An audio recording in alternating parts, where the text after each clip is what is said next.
Sometimes you gotta build a truck for the fun of it. And that's exactly why we took a military fire truck and turned it into a pickup. Today on Xtreme 4x4, it'll be ready for duty.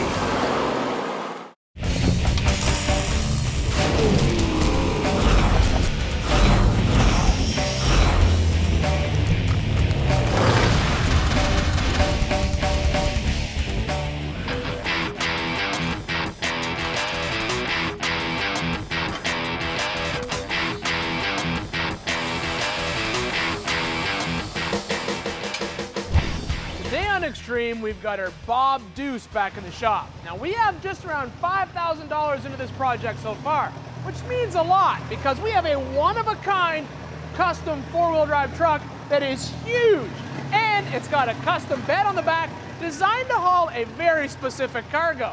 And we wanted to stick the Zook up there to see how it looked before we do any work today. How's it fit, man? Just right. If it was any bigger, I don't think it'd fit.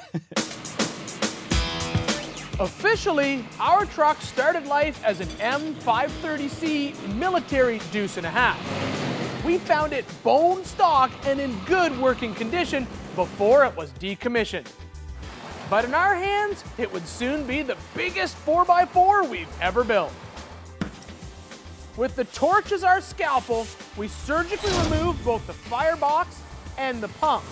We bobbed the back and replaced the rear suspension with a 4-link setup suspended by a set of heavy-duty airbags, so we could drop the suspension to help with loading.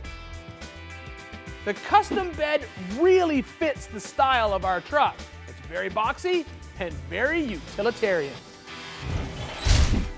Now, right now our truck is rocking a pretty unique paint scheme. I mean, we got a red fender on the front, we got a bare steel box in the back, and we've even got a brown camouflage battery box that we installed on the driver's side last time. Now, the first thing we want to take care of today is to repaint this entire truck. Now, I'm sure you guys have seen this done before where guys will take a classic ride like this, give it a true custom paint job where they take everything apart, label it, put it in baggies, and take good care of it. We're not doing any of that. We're painting this Xtreme 4x4 style.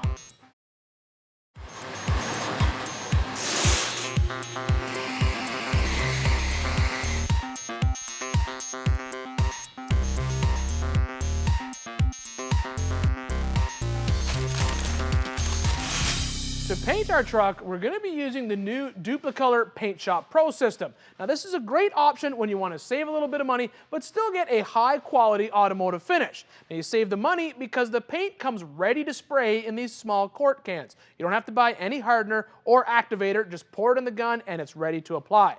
Now, we're going to be applying 3 different colors. We're going to start by basing the entire truck in a black color. Then we're going to go in afterwards and add in some silver and white highlights to kind of give it that snow camouflage or night camouflage look. Now, to apply the paint, we're going to be using one of these electric spray guns, not a typical spray gun. This one is the same type of gun you'd buy if you were staining your deck at your house. Now, there's no way that you're going to get as good a finish with a gun like this on our project, but that's okay. It'll look good enough for us. The electric spray gun uses a small mechanical piston to push the paint out of the nozzle instead of compressed air like a conventional gun. Oops. And the nice thing about the mechanical gun is there's not a lot of overspray. That'll maximize our paint coverage and minimize the amount of fumes in the air. There's the secret, Chris. Just never let go of the trigger. All right, I'll try that. Now, if you do want a show-type finish on a truck like this, the best way to do it is to strip it all down. Spend a lot of time with prep work, mask everything off, maybe even pull the body off the frame. In our case, we just want a cool-looking truck. It's black, white, and silver.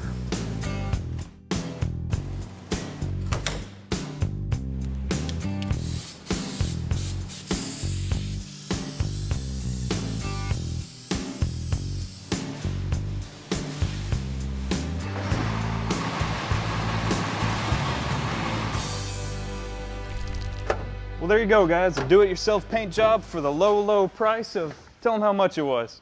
Well, we got 6 cans of black, 2 cans of silver, and a couple of white spray bombs. That set us back about 175 bucks. If you don't already have a mechanical spray gun, you're gonna need to buy one of those at about $80. But for a grand total of 250 bucks, to have a 100% custom paint job on a truck this big, that's pretty cheap.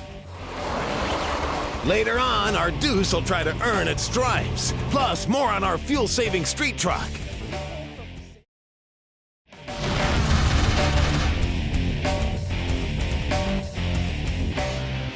There are a few things that a giant four-wheel drive truck just has to have. In our case, because this was an ex-military truck, had to have some type of camouflage paint scheme, even if it is a little bit different. Because we want a giant four-wheel drive truck, obviously it needs big tires like these giant Michelins that we stuffed underneath this project. But most important, if you have a diesel engine underneath your hood and you've got a big truck, you need a set of stacks. Exhaust stacks draw the spent diesel fuel up above the cab. That way it's exiting well above the roof and you're not going to be stinking up the people driving behind you. Now ours are going to be made from some custom Flowmaster 4-inch exhaust tubing.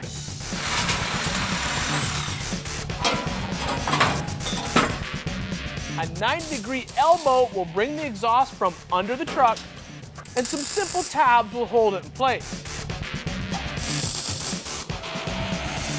A custom tip is cut from another piece of pipe. There you go. Thank you. The entire stack is welded and given a coat of paint. As with any exhaust job, the last thing we gotta do, test it.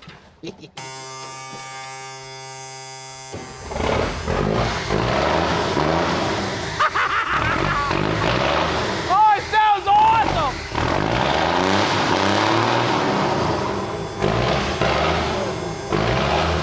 It sounds like a big rig!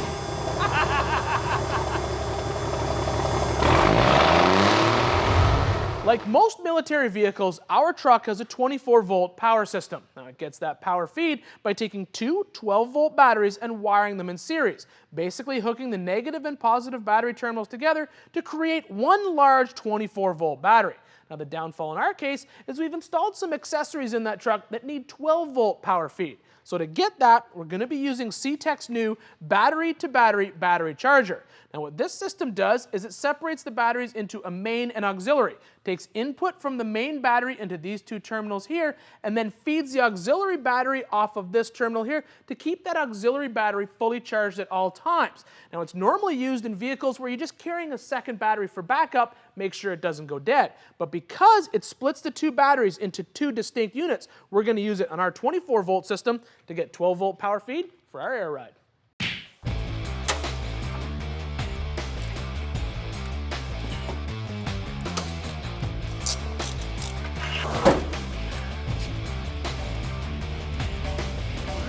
Next, a roof, a redhead, and a really rough ride. Oh, it broke! It broke the mirror! Stay tuned.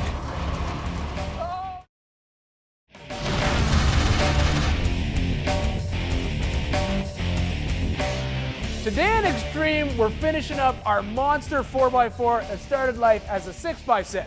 Now most of the 6x6s you see out there have a canvas roof on them with bows like a Jeep top. Now ours is missing all those parts. So we decided to install an aftermarket hardtop. Now Boyce Equipment makes this bolt-on factory replacement hardtop made out of fiberglass and designed to bolt onto the cab and fit up at the windshield frame. Now this is a great option if you want a hardtop or if you simply don't have all the parts and pieces of a factory soft top like us. We're gonna go ahead and just spray ours with some nice Dupli-Color bed liner. Because, Chris, there's nothing finer Then bed liner. Yeah. Uptown girls, I know the 90s, we love it to the extreme and maximum. All right.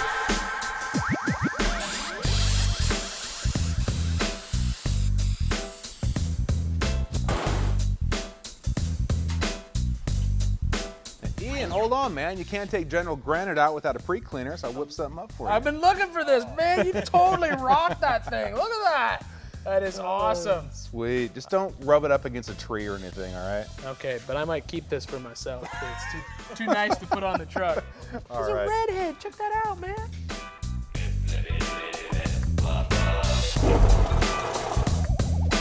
love it to the extreme and maximum.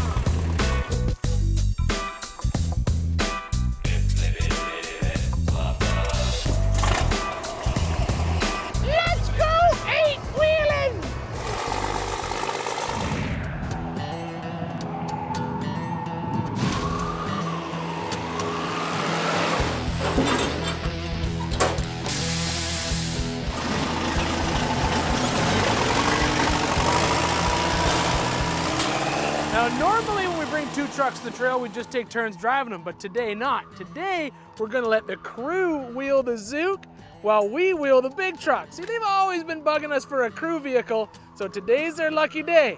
The best part is watching them try and get in. Ah!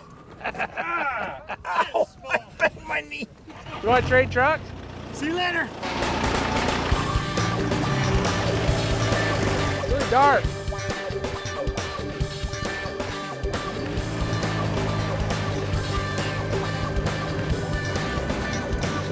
Whoa, whoa, whoa, whoa, whoa, whoa, whoa. Okay. Back up. Okay, go all the way to your left. Then come ahead slow and just let it crawl. Let it crawl. Got it. Yeah. Not bad for some rookies. And now that we've got our little truck up the trail, it's time to see how our general can handle the woods. Now we have no idea what kind of history this truck has. We don't know if it's actually ever been off the pavement before. But today, we're gonna find out.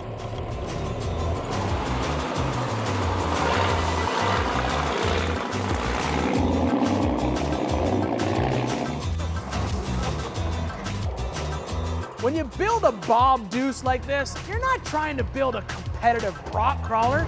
Ooh, this might be deeper than we think. Well, this will probably make it deeper, as heavy as it is. You're honestly building it just for fun.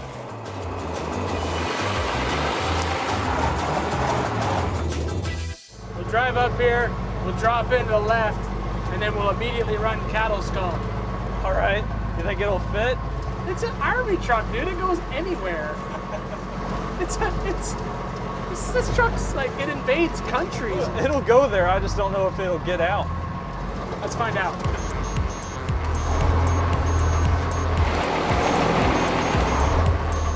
I'm gonna lose my mirror. Oh, it broke! It broke the mirror! I know it's not in the spirit of this truck, but I'm calling retreat!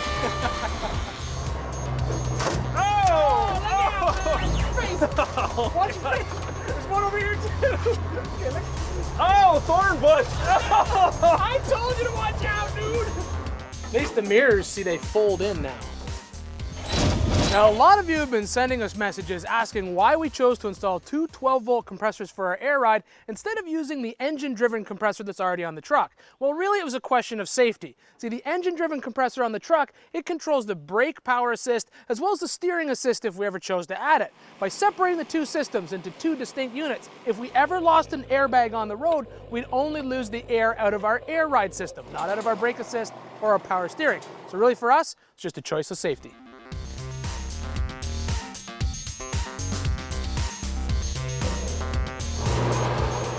A Bob Deuce is honestly a great truck to build.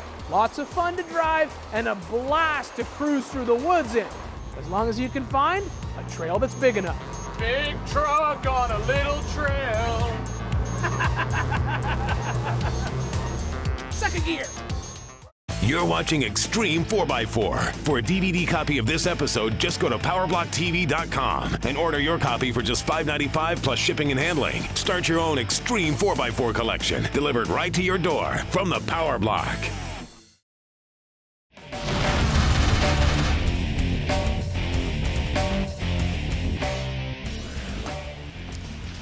Now, if there's one universal truth, it's that we all love to save money.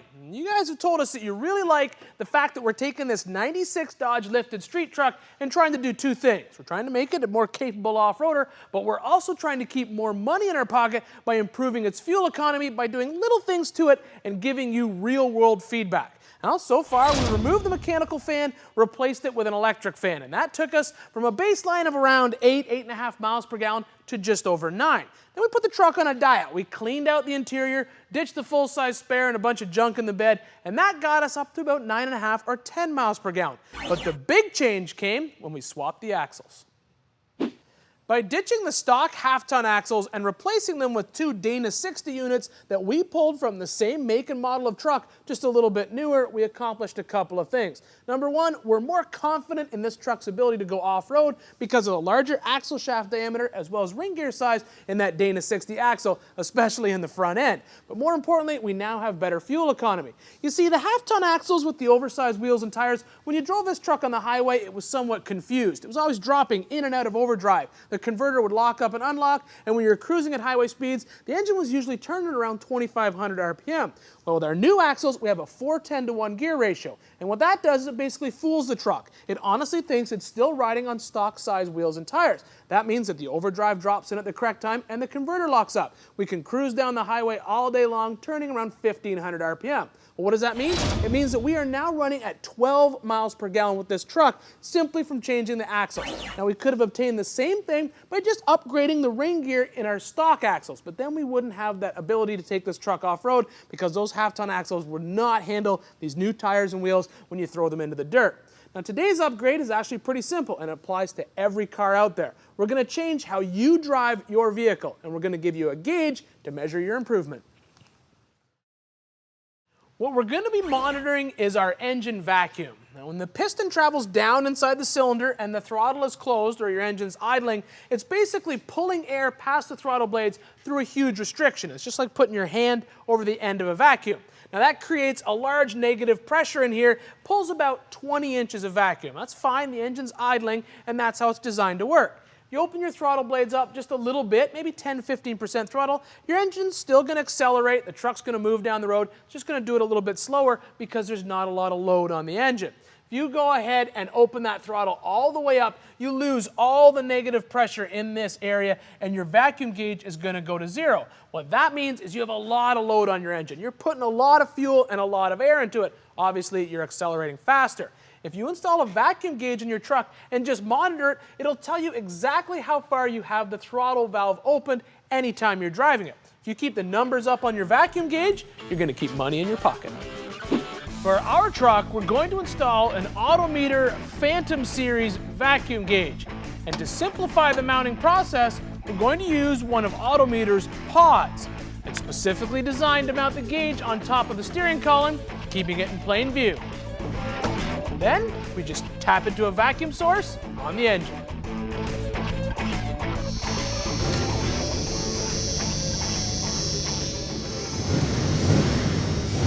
Now all we have to do is run a few tanks of fuel through the truck and come back with some real fuel economy numbers. We don't know what kind of gains we're going to get, but at least now we have a firm gauge as to how much load we're putting the engine under. Check back in a couple weeks, we'll tell you the results.